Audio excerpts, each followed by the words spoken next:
We name it a phallic symbol. So why did we have all of these spatial metaphors that were going unnamed? And we are all the time, if you look at any journal nowadays, we're talking about opening space and closing space, the opening of space, the collapse of space. We're talking about the do-or-done-to dynamic and relational thinking.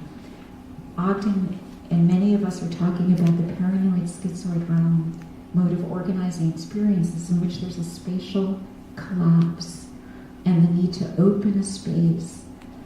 I think we'll do psychoanalysis and democracy a great service by naming that space a feminine space. John Donne, returning to this theorist of democracy that I like so much, says, democracy's triumph has been the collapse of one exclusion after another, in ever greater indignity, with the collapse of the exclusion of women, the most recent, hastiest, and most abashed of all.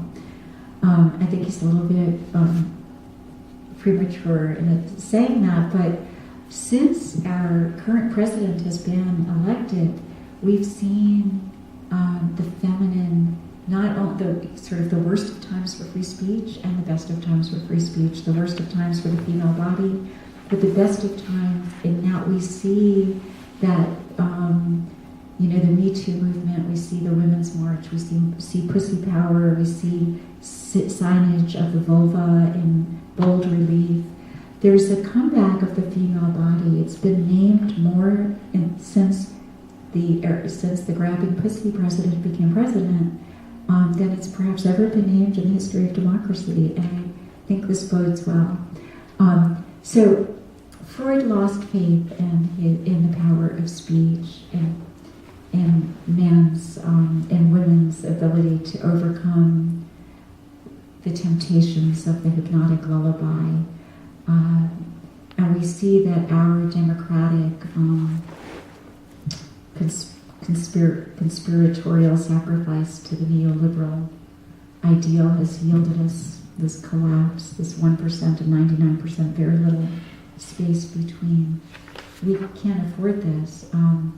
We need that feminine space because we're in a crisis not only of democracy, but of the feminine and of the masculine. And the way forward is towards opening that space so we can begin to engage in the kind of dream thinking or transformative thinking that Ogden so beautifully writes about. I think I'll stop there. There's so much more to say, but I want to turn it over to John. Before we go on, I want to thank ICSW, the Institute for Clinical Social Work, which is our collaborator in presenting this program. I want to thank them for providing the space for us. The ICSW has a long history of providing a psychodynamically informed doctoral and master's level education program, and also a long record of research and clinical contributions to the fields of social work and psychotherapy. I also want to mention that they have a program on May 2nd at 6 o'clock where Dennis Shelby, who is both a faculty member of the Institute and also of, both institutes. He's a faculty member at the Institute for Psychoanalysis and a faculty member of ICSW. And he'll give a paper on HIV, mental time travel, and psychic community. Now I'll introduce our discussant, Jonathan Lear. Jonathan Lear, we're so fortunate to have him in Chicago. He's one of the most stimulating thinkers in psychoanalysis. I was thinking, well, there's nobody better at combining psychoanalysis and the humanities, but I think that kind of diminishes him because he does so much more than that. And he's also a fully trained and practicing psychoanalyst. He's a faculty member at the Chicago Institute for Psychoanalysis and also a professor at the University of Chicago and a member of the Chicago Psychoanalytic Society. His books include, I'll just name 3 of them, the most recent, Wisdom Won from Illness, Essays in Philosophy and Psychoanalysis. Second book has a much shorter title than that, Freud, one word. His book from 2005, and also a book of his I have especially enjoyed and found stimulating, entitled Love and Its Place in Nature. the philosophical interpretation of Freudian psychoanalysis. So our discussant, Jonathan Lehrer. Thank you very much. Thank you. Jim, let me ask you a question. Should I just talk for a few minutes, or should we have the conversation? Or I want to make sure there's plenty of time for questions. What would you like? 15 minutes would be the best. Okay, so maybe I'll just say a few things, and then we can talk. But maybe I'll make. First thing, it's fascinating to listen to you, and I also want to say I read this book by Jill and with Michael. And it's just a wonderful book on feminine law, and I really recommend it. Let me just go sort of in the order you raise things, not necessarily the order of importance, and really just a lot of them is questions.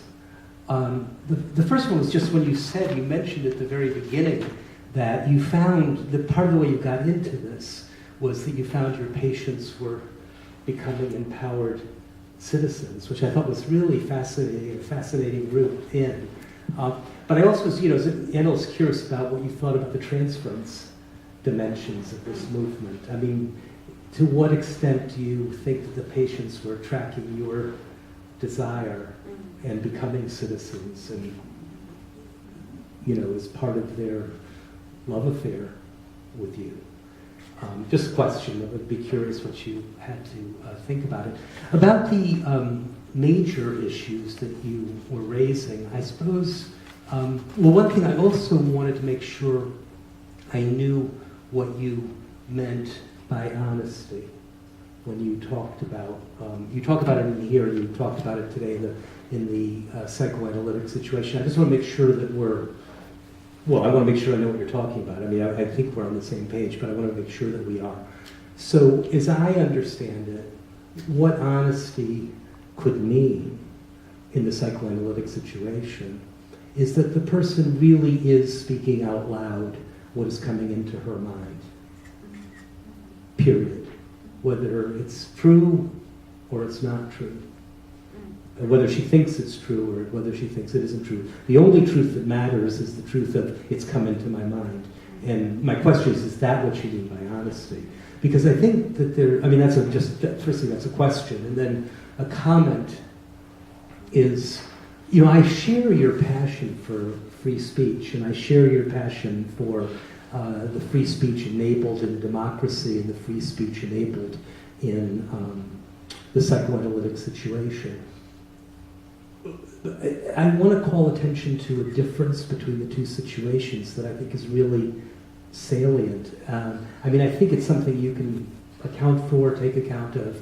It's not meant as a criticism at all, but it's something to think about and discuss, which is the freedom. There's a difference in both of them are forms of free speech, but there's one real difference, I think, that is very, very important, which is if I get up and make a speech in the free speech of the political situation, or my freedom under the First Amendment to get up and say what I think, is a freedom to take a stance where it's open to you and the audience or my interlocutor to say, well, why do you think that? And in coming forward with the first declaration of, let's say, I believe in the freedom of, women should have the vote. And it's open to the person in the audience to say, well, why do you think that? And I have already taken on a kind of responsibility to give a reason. Because I'll then say, well, because all people are created equal and women are, and go on. Whereas,